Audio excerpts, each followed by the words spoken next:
Hi, thank you. Wow, that was like quite the introduction. And I have to say that Marianne Mays and I have worked together quite a bit on the Great Lakes Headache Society and kind of putting headache in Cleveland on the map in the national forum. And she's just a great colleague and someone wonderful to work with. As of all of you, I know that we've had gotten the opportunity for some of us to share some of our stories. And I know this is off topic, but my first encounter with Miles for Migraine was when Bill Young came up to me and said, "Hey, you're a runner. I have this running thing I'm trying to bring to different cities." And I thought, okay, yeah, that sounds good. And then have just been so impressed with, all of you and how the organization has gone and the steps you've taken. So, and to see what it's become today is huge. So I'm excited that you guys have committed to keeping Cleveland in your repertoire of cities. And I'm really excited to have this first education day. And I hope this is just the beginning of what's to come. So many warriors out there, so many people who are just working through pain and difficulties to be here. So thank you all for being here and doing this. So my talk is really short, which is good because I'm at the end and I have mostly pictures. So I'm just going to talk today about neuromodulation for migraine.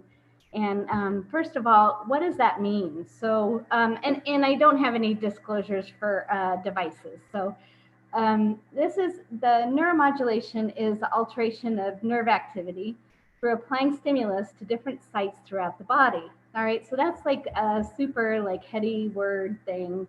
What does that mean? So in order to understand what modulating nerve activity might mean, I think it's important to understand what normal neurotransmission looks like.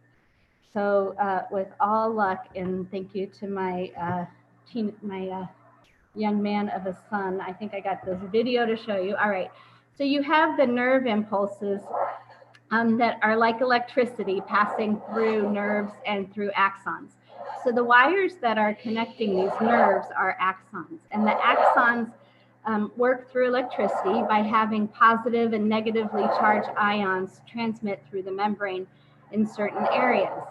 So in neuromodulation, what we would try to do is make some of these plus signs become minus signs and block the transmission through blocking the electricity. If the electricity makes it to the end of the neuron, then the neuron releases packets of neurotransmitters. CGRP is one that Marianne was talking about earlier. When the CGRP is released out of the nerve, it can affect other things and smooth muscle cells, so it can affect the arteries, the smooth muscles of the arteries, and it can affect different nerves down the chain of, oops, I didn't mean to play that again, down the chain of effect. So when we do neuromodulation, we're really just trying to change the electricity in a nerve or a neuron. Neuromodulation has been studied in a lot of different ways, and I included some things that have and have not worked over the years. There has been deep brain stimulation, usually more for facial pain in this situation and rarely for migraine. There's been implanted SONS, S-O-N-S, stands for supraorbital nerve stimulators. So people have implanted supraorbital nerve stimulators, but there is also transcutaneous, meaning a patch that goes through the skin, supraorbital nerve stimulators. And this has actually achieved FDA approval. There's sphenopalatine ganglia stimulation, so stimulators that are buried deep within the sinuses. This was studied mostly for cluster headache. And then there's vagal nerve stimulation. This has been studied both implanted and external. The external vagal nerve stimulators has had FDA approval. And then there's transmagnetic stimulation, and you see on the right side of the picture, there's the little bar thing that you would put on your head, and it would send an electric signal magnetically through the skull and try to alter some of the changes in the neurons. And then in the back, there's occipital nerve stimulator. So you could see this is a stimulator placed over the occipital nerve here. And while it's gotten approval for occipital neuralgia, they're still doing studies currently for migraine. And then we have this lady with her narivio device, which is a percutaneous stimulator that sends signals up to the brainstem to inhibit pain signals being released. And she's controlling that with her phone. I don't think the Labrador is included, though, with the device. So of the FDA approved devices, you can see the Cephali device, and that includes an electrode that you place on the head, and then a magnet sticks the device to your head, push the button, and then you have about 20 minutes of treatment. And it comes in both preventative and acute settings. So there's a different device for either, or there's one device that does both, and you can program it to do a preventative treatment or an acute. And then you see this large transmagnetic stimulator. The company currently is not functioning. It did get approval, but if you were to try to get this today, you wouldn't be able to. Then the a GammaCore device, you see number C, and this is a device that is approved for acute and currently preventative migraine therapy, as well as treatment for cluster headache. And then the narivio device, number D, the one that you stick to the arm and control through your phone. All right, so first the Cephali device, and this is what it looks like when you get it. It has the electrodes that you, she has them kind of stuck to her forehead there, and then the magnetic thing that attaches it. You plug it in and charge it overnight. This is first because it was the first neuromodulation device to have FDA approval. You know, a lot of my patients have actually gotten good effect with this, and we'll talk a little bit about how you attain the devices in a second. So this is the GammaCore device. As you see, when you unpackage it, it comes with electrode gel and a device. It also has a card that allows you to continue to charge them remotely. You put it on your neck, as you see here, over the vagal nerve, and push a button and stimulate it. You increase the intensity, and it feels like a TENS unit. All these devices to me feel like a TENS unit, even though it is a little bit different in how it's working. So you increase the intensity of the device until you get this pull. And if you see this lady here, her lower lip is pulling. When you get to that amount of lip pull or contraction on the side of your face, you know you're at the right intensity. So once you get to the appropriate intensity, there's different treatment strategies. So for migraine, for instance, you start with your first treatment, and this is 2 minutes of this stimulation. You wait 20 minutes, and then you can give yourself another stimulation if your headache isn't gone for 2 minutes. And then you wait 2 hours if your headache isn't gone, and try again for 2 minutes. For the migraine prevention, this is just a 2 times a day treatment, 3 2-minute stimulations. And so the stimulations are 2 minutes, wait 3 minutes, go for 2 minutes. And then at the bottom, you could see similar cluster headache treatment protocol. This is the narivio device, and it has an electrode, like a little patch on the bottom that makes it sticky. You stick it to your arms. They provide a armband to help it hold to the arm in case the electrode is a little less sticky. And with all of these that have electrodes, the electrodes are usually, good for multiple uses. Of course, like if you were to come to my office and try it, we would get you a fresh one, but when it's your own, you can use those electrodes a few times. So you put the electrode on your arm, and then on your smartphone, you have a program, an app that you download, and it allows you to control the stimulator, either in intensity here, and then it'll tell you how much longer you have in the treatment here. So it also will tell you how many treatments you have left and whether or not you're close enough, whether you're connected to it or not. So what you do, you put this on and you increase the intensity until you have something that's like not quite painful, or you could go for painful and back it down a couple notches. So they want something that's called a nociceptive stimulus.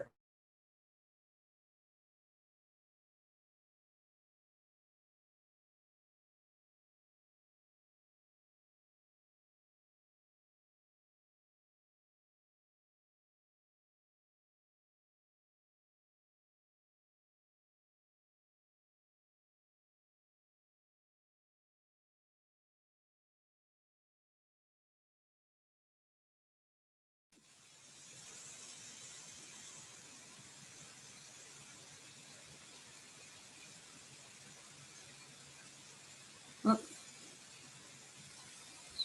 Is everybody there? Okay. She'll hold on 1 second and hopefully she'll sign on. Back on. Thanks for being patient.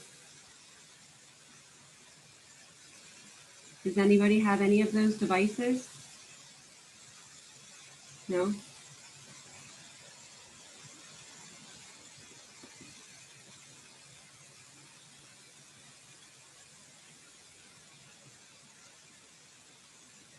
Dr. Mays, do you know anything about the devices? Yes, I do. So, and I think someone was just mentioning about the Narivio one, only having to pay $10. They are having a special right now.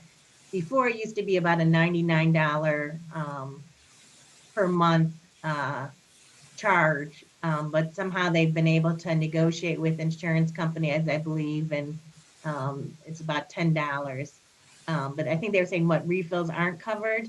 I'm not 100% sure about that, but I've used the Narivio myself, and I've used the Cephali, and I think I like them both. You do have to give a little bit of continued use to see some benefit. And there's Dr. Reed. Okay, good. All right. Thanks so much, Dr. Mays. You're, Dr. Reed, you're on mute. Okay. There we go. That. What did I miss? Oh, nothing. I just asked if anybody had any of the devices. And oh, okay. Okay. Thank you. You're back? I'm back. And did you guys see the Narivio slide? Is that where I got cut out? Yes. Okay. Let me get there. I'm so sorry about that. Oh, not a problem. Little surge or something. I don't know. Yeah, I wasn't sure if it was us. Oh, I know. I think it's me. It's okay. Okay, so here we are with the Narivio device, and the device sends a painful signal up through the brainstem and blocks the painful transmission to the brain of the migraine headache, and sort of disallows or put a gate up so that it can't reach the thalamus, the pain processing center. Now, the devices, we've really struggled getting these to our patients, and part of the reason is insurance has been very difficult to cover. A lot of fighting over whether these are considered like durable goods or machines, or if they're considered pharmaceuticals, and how the insurance companies are going to cover them. So currently, I think one of the best business models has been the Cephali device. It's quite expensive. It can be about $500 for a device, but it's sort of like you're done paying for things. And the electrodes are about $25 to $33, and most people go through 1 or 2 packs of those in a year. The Narivio device currently is $99 per device, and it has 12 acute treatments on it. And then the ElectroCore device, they have $575. It's either 24 stimulations or 31 days of activation. They are working with patients for assistance, but I've had minimal cooperation with the insurance companies to getting these. So currently, I feel like they're just very expensive devices. I think they're all very effective. I've been very happy, and they're wonderful for patient populations who can't have medications for health reasons or other reasons, or just plain are just sick of medications. So it's really a great alternative if we could get them paid for. And I don't know if any of you guys have had the opportunity to try some of these. But now that's all I've got, and I am ready for questions. Oh, that's great. Someone had mentioned on here that right now the narivio is $10. They're having a special. That's great. Oh yeah, except that they said that the refills aren't covered. Okay. So yeah, I guess they're having a special right now. And let me see if there's. I thought I saw a question come across. Do you think, are they looking at any time for insurance to have any of these devices covered? They are. They are. Bottom line. And honestly, advocacy groups like you are making a big difference. So in some of these difficulties with insurances covering this, the manufacturers and the people who are in the American Headache Society have really reached out to advocacy groups to help us, explain how this is a big unmet need, and that the cost is prohibitive for most people. Yeah, I mean, it is, because most of us are on disability on top of everything. Yeah. So great. Well, that's good to know. So someone did ask, which device has the best results? Do you have one that has the best results? Oh, I feel like they all are quite good. My patient preference, I would probably say, would be the Cephali device, and that's on some non-medical features, meaning that it's kind of easy to use. You're not holding something against your neck, and they seem to have figured out the price point as best as you can. It's like the one-time thing instead of the recurring costs. Right. Let me see. And okay, here's another question. What does it mean that Cephali has side effects of vasodilation? Vasodilation. Yeah. So I think that there's a possibility of, especially if you have something like POTS, postural orthopedic tachycardic syndrome, to have a little bit of dizziness with it. Okay. A lot of my patients, especially with the preventative function, will just put it on and lie down at night. Yeah, that's probably what I would do too. Yeah. I think I did get a prescription for it. You have to have prescriptions for them, correct? You know what? The Cephali just went over the counter 2 weeks ago. That's so right. Now you don't even need to get your physician involved, but I'm sure they would like to help you if you needed to. Okay, great. Thank you. And I think that is all of the questions that we have. Although I have one, I see it's probably on Facebook that I see the most. There's a lot of devices that I see a lot, like put on your neck. Those aren't anything for us to get, correct? I mean, they're more just like TENS units, I guess. So there's a couple things that I would address. So first of all, there's a lot of stuff on the internet. Like if you go on Amazon, you can find lots of devices to spend money on. Tons. And so it's hard without clinical trials to say, does this work better than placebo and what side effects might it have? And so I presented mostly the ones that were either engaged in clinical trials or have completed clinical trials. If it, something like a cooling, I see a lot of cooling things out there, and a lot of my patients have had benefit from either cooling machines or heating machines. There are TENS units that help a lot of my patients with like neck pain and trapezius pain. But again, I tried to stick with what was more indicated for migraine and headache. Yeah. And I see Lindsay Fitzpatrick says that there's a lot towards episodic migraine, and what about chronic migraine? This is a super interesting question, Lindsay. And one of the difficulties that we have in getting treatments for chronic migraine is the frequency. So even in the most recent trials, like the Ubrelvy and the Nurtec trials, They wanted to give a pill and then wait 24 to 48 hours to see what effects those pills might have. So if you imagine that happening, you don't have 15 days that you can treat in a month because you're trying to wait 24 or 48 hours after you give the pill before the next headache. So even though these are geared towards episodic migraine or get their approval for episodic migraine, they're mostly for acute treatment. And then the chronic migraine sufferers, I mean, if you want to be like down to the letter of the law, there is no acute therapy for chronic migraine sufferers. But as physicians, we use the acute treatments for chronic migraine sufferers sort of off label, if you will. Very cool. Okay, great. Thanks. Thank you for that information. Well, thank you for your presentation today as well.